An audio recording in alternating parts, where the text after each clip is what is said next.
जय भारत जननी तनुजाते, जय हे कर्नाटक माते।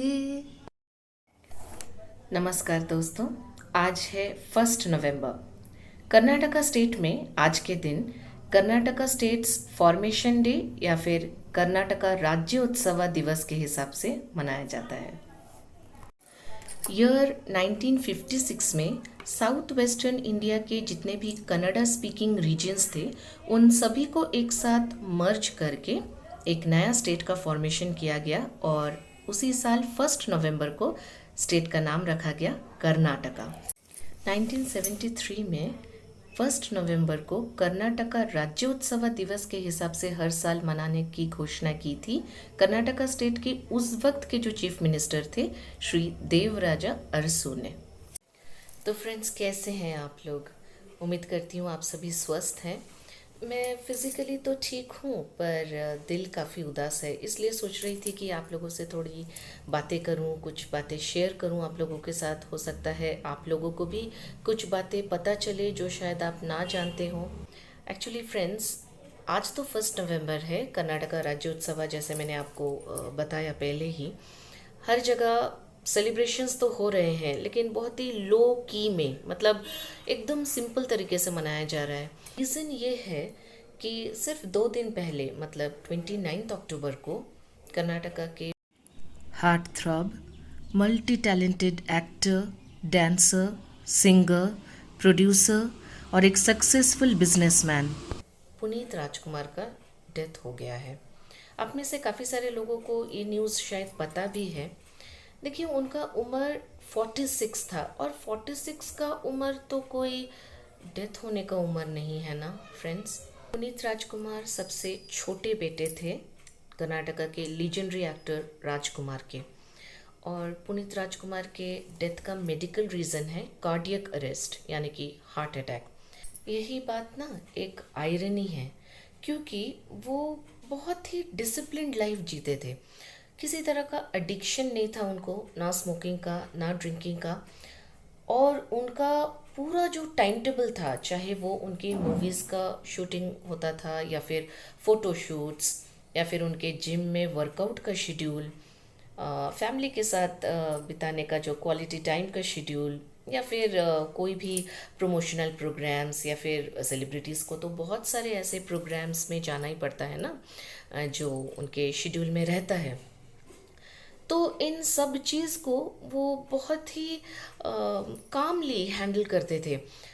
इसी वजह से उनको कर्नाटका का यूथ आइकन माना जाता था। डिसिप्लिन्ड लाइफ तो जीते ही थे, प्लस एक फिटनेस फ्रीक थे, मतलब फिटनेस एंथुसियास्ट के हिसाब से ही लोग उनको जानते थे। अनगिनत सोशल वर्क ऑर्गेनाइजेशंस के साथ वो हमेशा जुड़े रहते थे। मतलब डोनेशंस तो वो देते ही थे, बहुत सारे schools, colleges, orphanages, hospitals.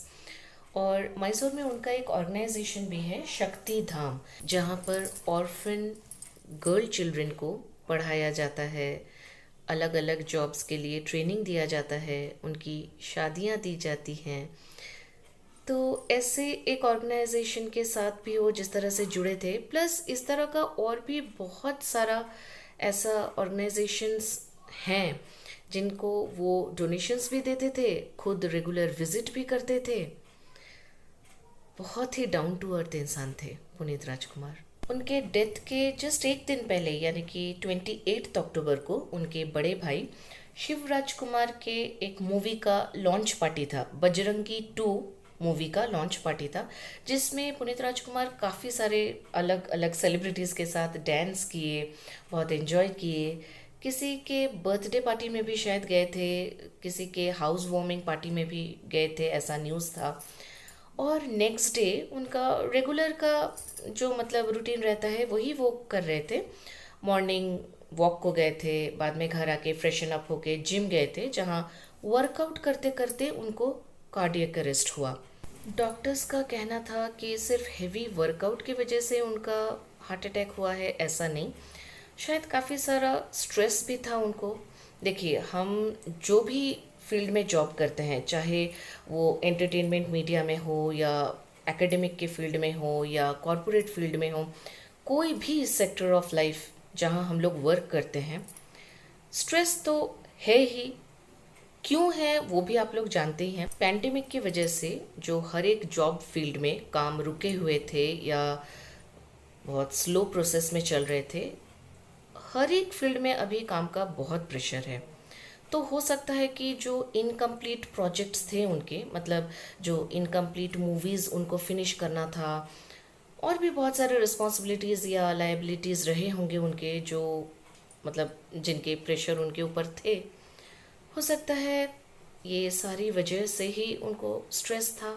Reason चाहे जो भी हो फ्रेंड्स, पर कर्नाटका ने सिर्फ एक अच्छे एक्टर को खो दिया ऐसा नहीं, एक एक्सट्रीमली गुड ह्यूमन बीइंग भी चले गए। शादी के पहले मैं और मेरे हस्बैंड जब फ़ोन पे बात किया करते थे, तो मेरे हस्बैंड ने मेंशन किया था पुनीत राजकुमार के नाम का, कि बहुत अच्छे एक एक्टर हैं और राजकुमार सर के छोटे बेटे हैं। तो जब हमारी शादी हुई, हमारा जो पहला मूवी हमने एक साथ देखा डीवीडी में, वो था पुनीत राजकुमार का मूवी आकाश। मुझे बहुत अच्छा लगा था वो मूवी। किसी दिन मैं उस मूवी का एक रिव्यू आपके साथ ज़रूर शेयर करना चाहूँगी कि वो मूवी क्यों मुझे इतना इंस्पायरिंग लगता है। मैं तो कई बार अपने स्टूडेंट्स को भी कुछ ऐसे रिलेटेबल स्टोरीज़ या कुछ लिटरेचर में जब मैं ऐसा कुछ पढ़ाती हूँ जहाँ मैं इस पर्टिकुलर मूवी का एग्जाम्पल दे सकूँ, मैं अभी भी देती हूँ। पुनीत राजकुमार की मूवीज़ का ये एक स्पेशलिटी होता था कि फैमिली ओरिएंटेड मूवीज़ करते थे वो, और फैमिली के सभी मेंबर्स, हालांकि हमारे घर में भी ऐसा होता था कि हम सब अगर एक साथ कोई मूवी देखना चाहते हैं, हाथ में कॉफ़ी या टी के कप्स, कुछ स्नैक्स, और चल रहा है टीवी पे या डीवीडी पे या तो राजकुमार सर का मूवी या फिर उनके तीनों बेटों में से किसी का मूवी, स्पेशली पुनीत राजकुमार की मूवीज़। उनके बारे में चाहे कितनी भी बातें करूं फ्रेंड्स, ख़त्म भी नहीं होंगी और मेरा मन भी नहीं भरेगा। ऐसा लगेगा कि बहुत सारी बातें छूट गई, रह गई बताना आपको। एक काम करूँगी, जब भी मैं उनके मूवीज़ के रिव्यूज़ दिया करूँगी, अगर मुझे मौका मिले तो, और अच्छे डिटेल्स में मैं आपके साथ इंटरेक्ट करूँगी। पुनीत राजकुमार के लाइफ के बारे में, कब उनको नेशनल अवार्ड मिला था एज अ चाइल्ड आर्टिस्ट, कौन सी मूवी के लिए, कौन से ईयर में, इन सारी चीज़ों को हम डिस्कस करेंगे। तो आज तो ये वीडियो काफ़ी बड़ा हो जा रहा है, तो मैं यहीं पे बंद करूँगी अपना ये वीडियो। और जैसा कि मैंने स्टार्टिंग में एक गाना गाया था, मैं आपको बताना भूल गई थी कि वो कर्नाटका स्टेट का स्टेट एंथम है। जय भारत जननीय तनुजाते, जय हे कर्नाटका माते। इस गाने को कर्नाटका के स्टेट पोएट कुप्पल्ली वेंकटप्पा पुट्टप्पा, जिनको शॉर्ट में कुवेम्पु के नाम से जाना जाता है, उन्होंने लिखा था। So friends, take care of yourself and your family. Stay blessed forever.